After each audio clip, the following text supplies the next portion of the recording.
राजा आतिफ जुल्फ़िकार आपकी खिदमत में एक बार फिर हाजिर हूँ। नाज़रीन, पाकिस्तान के सियासी मंजरनामे पे बहुत तेज़ी से तब्दीलियाँ हो रही हैं और बहुत अनएक्सपेक्टेड किस्म की तब्दीलियाँ हो रही हैं। आज का जो प्रोग्राम है उसमें हमने जो मरियम नवाज़ ने एक ताज़ा बयान दिया जिसने हर तरफ हलचल मचा दी है, जिसमें उन्होंने कहा कि फ़ौज से बात हो सकती है लेकिन उससे पहले हुकूमत को जाना होगा। ये एक बहुत बड़ा टर्निंग पॉइंट है मौजूदा सियासत में। उसके साथ साथ मरियम की और बिलावल की जो एक रोज़ कबल मुलाकात हुई थी उस पर हम बात करेंगे और उससे बढ़कर हम बात करेंगे जहांगीर तरीन की पाकिस्तान आमद पे। ये जो अचानक उनकी आमद हुई है उसके पीछे क्या राज है, उनको NOC किसने दिया है, वो क्यों आए हैं, अब वो तरीनी जहाज़ जो है वो हुकूमत गिराएगा या कि हुकूमत बचाएगा, इन सब मौज़ूआत पे बात करेंगे। इससे पहले कि हम अपने प्रोग्राम को आगे बढ़ाएं, आपसे गुजारिश है कि हमारे चैनल्स को अगर आपने अभी तक सब्सक्राइब नहीं किया तो सब्सक्राइब कर लीजिए और बेल का बटन भी दबा दीजिए और उसके साथ साथ लाइक और कमेंट्स भी किया करें। हम आपके कमेंट्स को वेलकम करेंगे। तो नाज़रीन, जो आज के तीनों मौज़ूआत हैं अगर हम देखें तो वो आपस में तीनों के तीनों इंटरलिंक हैं। जो मरियम नवाज़ ने जो ताज़ा बयान दिया है वो भी, और बिलावल और मरियम की जो मुलाकात है वो भी, और जहांगीर तरीन की आमद है वो भी। तो अगर हम बात करें बिलावल की और मरियम की मुलाकात की तो ये एक 1-on-1 मुलाकात थी और इसके बारे में बहुत सारी चहमगोइयाँ की जा रही थी, लेकिन जब ये मुलाकात ख़त्म भी हुई तो उसके बावजूद भी ये पता नहीं चल सका, किसी को भी इन दोनों ने किसी से जिक्र नहीं किया। और कुछ हमने ये सुना है कि ये मियाँ मोहम्मद नवाज शरीफ ने मरियम को यह हिदायत की थी कि वो बिलावल से बराह रास्त रब्ता रखें और किसी इनडायरेक्ट रब्ते पे बिलीव ना करें। साम मुस्लिम लीग नून ने और पीपल्स पार्टी ने वो आपस में एतमाद साजी की फिजा बड़ी है। बिलावल ने जो पहले इंटरव्यू दिया था और उन्होंने कहा था कि मेरे लिए धचका था कि मियाँ मोहम्मद नवाज शरीफ ने जो है इस्टेब्लिशमेंट का नाम लेने के बजाय नाम लेकर बात की। और उसके बाद उन्होंने एक और बयान दिया जिसमें उन्होंने कहा कि अगर वो मेरे लिए अगर ये तय नहीं था कि वो नाम लेंगे तो ये भी तय नहीं था कि वो नाम नहीं लेंगे। तो इससे मामलात आगे बढ़ते हुए दिखाई दे रहे। दूसरी तरफ ऐसी भी इतलात आ रही थी कि जो इस्टेब्लिशमेंट है वो मियाँ नवाज शरीफ से बात करना चाहती है, लेकिन मियाँ नवाज शरीफ जो है वो 3 इस्तीफों की शर्त पे अड़े हुए थे और ये भी कहा जा रहा था कि कम से कम पेशगी एक इस्तीफा जो है वो ज़रूर आए। उसके बाद फिर मुज़ाकरात की बेस पे वो बैठेंगे और फिर आइंदा इलेक्शन के हवाले से TORs जो हैं वो तय किए जाएंगे।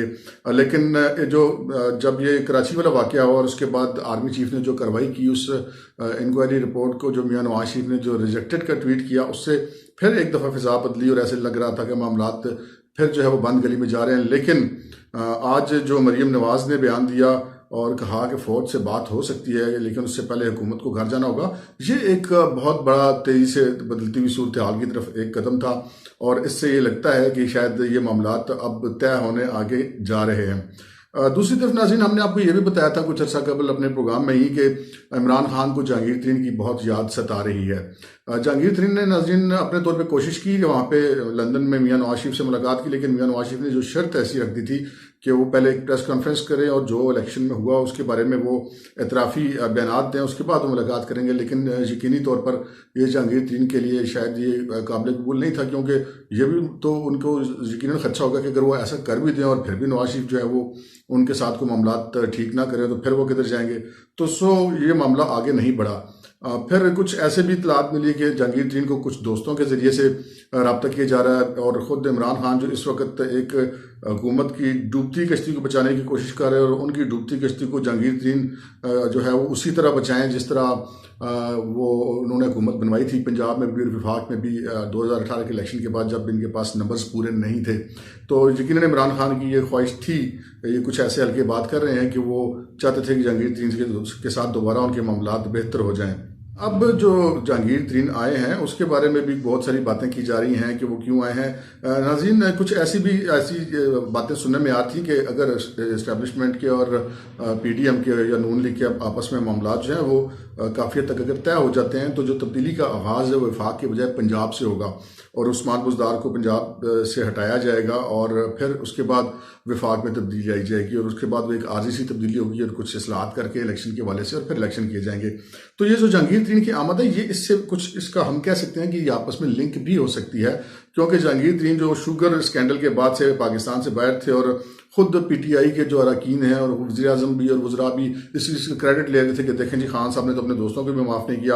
अब अगर वो वापस आ जाते हैं और खान साहब की साइड लेते हैं तो फिर वो सारे लोग जो जहांगीर तरीन के खिलाफ बयानबाजी करते रहे वो कहा जाएंगे। आज़म खान प्रिंसिपल सेक्रेटरी के साथ उनके इख्तलाफात थे, उस पर उनका क्या होगा। उसके अलावा जो शाह महमूद कुरैशी से उनके पहले इख्तलाफात हैं, चौधरी सरवर साहब से भी उनके इख्तलाफात हैं। तो ये उनकी सिचुएशन जो है वो हुकूमत के लिए भी बड़ी आकवर्ड हो जाएगी। लगी कि वो जिस चीज़ का क्रेडिट लेते रहे फिर बाद में उसी चीज़ को गले लगा लिया।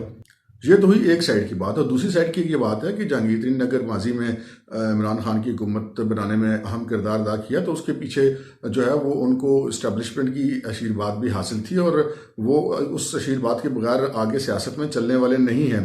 और ये भी जहांगीर तरीन का एक पुराना ख्वाब है, ये सभी जानते हैं जो भी लोग सियासत को समझते हैं कि जहांगीर तरीन का पुराना ख्वाब था पंजाब की वज़ारत आला, लेकिन वो उससे महरूम रहे। तो ये भी एक सुनने में आ रहा है कि कुछ ऐसा मामला भी हो, तजवीज़ भी ज़ेर गौर है कि जो विफाक है वो मुस्लिम लीग नून को दे दिया जाए, उनका वज़ीर-ए-आज़म ले आया जाए, चाहे वो शाहिद खाकान अब्बासी हो या नवाज शरीफ साहब का जो है हमायत याफ्ता कोई भी शख्स हो, और वो फिर इस्लाहात करे और फिर नए इलेक्शन का ऐलान करो। इस इतना जो पीरियड है उसमें उस्मान बुज़दार को हटाकर जो है वो किसी और को ले जाए और वो जहांगीर तरीन भी हो सकते हैं। और मुमकिन है कि जहांगीर तरीन को ऐसा ही किसी उम्मीद जो है वो उनको पाकिस्तान वापस खींच के ले आई हो। तो नाज़रीन, ये ताज़ा सियासी सूरत हाल थी। अब देखें कि ऊँट किस करवट बैठता है। जितनी तेज़ी से तब्दीलियाँ हो रही हैं इतनी तेज़ी से किसी भी वक्त कुछ भी हो सकता है। पेशावर जलसे से कबल बहरहाल जो है वो कुछ मज़ीद अहम पेशरफ्त हो सकती है पाकिस्तान की सियासत में। आज के प्रोग्राम में इतना ही, इजाज़त दीजिए। अल्लाह हाफ़िज़।